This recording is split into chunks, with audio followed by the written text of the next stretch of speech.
Selamat tengah hari, selamat makan tengah hari semua. Okey.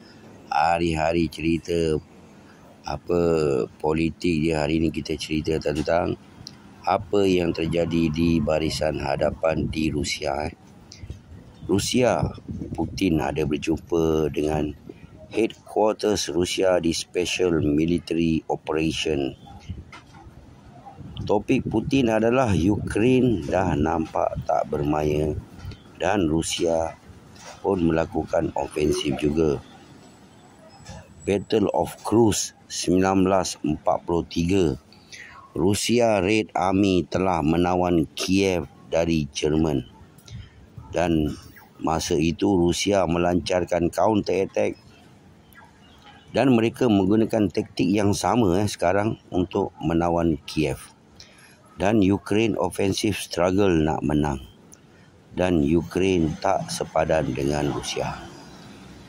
Maknanya taktik yang mereka gunakan sama dengan taktik yang mereka menawan Kiev masa perang tahun 1943 itulah. Jadi sekarang ni Rusia sedang bersiap sedia untuk menawan Kiev tak lama lagi. Dan cerita di Kupiansk pula, kalau Ukraine tak melakukan sesuatu, Rusia pasti akan mendapatkan Kupiansk. Dan berita dari Rusia semakin mara di Sinkovka. Dan Rusia dah mengepung kampung ini dan Ukraine tidak mendapat bekalan lagi senjata dan makanan. Inilah taktik Rusia, cuba mengepung satu-satu kawasan dan lepas tu menawan kampung itu. Sinkovka ni dekat dengan Kupiansk. Dan Ukraine cuba mengeluarkan semua staf dan staf hospital dan apa sajalah di Kupiansk.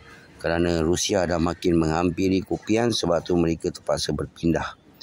Dan Rusia mungkin menunggu sebelum menyerang Kupiansk kerana perlu menyiapkan askar, segala senjata mereka, dan baru mereka akan menyerang Kupiansk.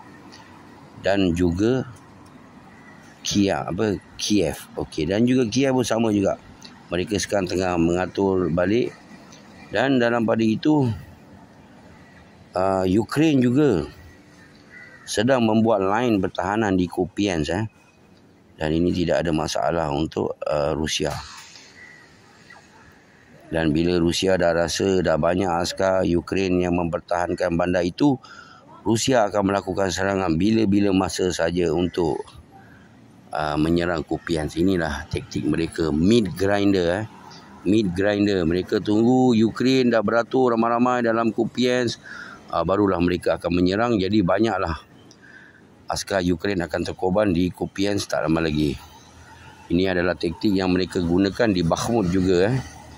Dari Aristovich, kawan lama Zelensky berkata yang Ukraine kena tinggalkan Kharkiv City kerana Ukraine dah kalah di Kharkiv City.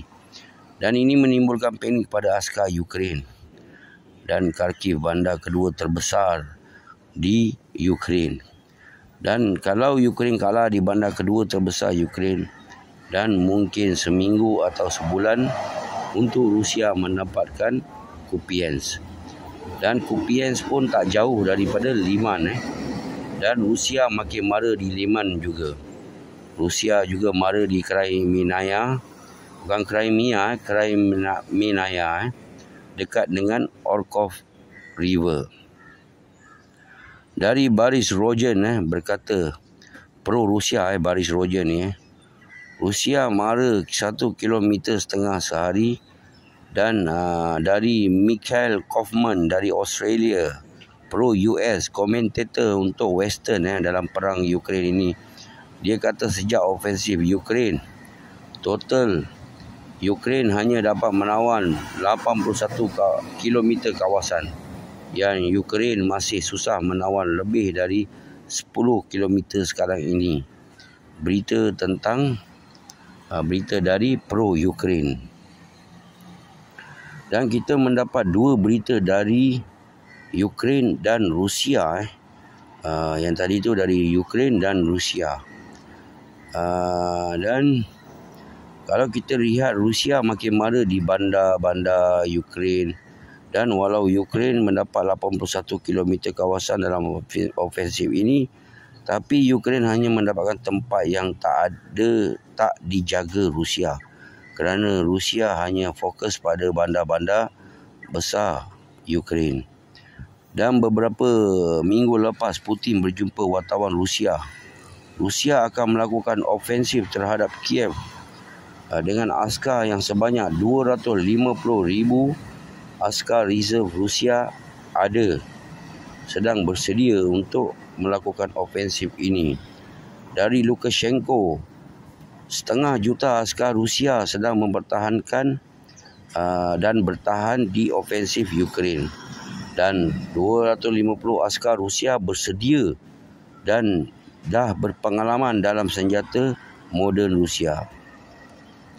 Dan anda boleh cek di YouTube kalau tak percaya kata saya bagaimana Lukashenko diinterview dan menunjukkan map-map yang pelan-pelan yang dia katakan dia sebagai wakil Rusia. Dan berapa askar Rusia ada? Rusia sedang melatih lagi 400,000 askar baru setiap tahun. Maknanya dah 2 tahun perang ni dah dekat 800,000 lagi askar Rusia yang sedang berlatih. Dan bila-bila Rusia akan melakukan ofensif ini, tapi Rusia tak terlalu penting.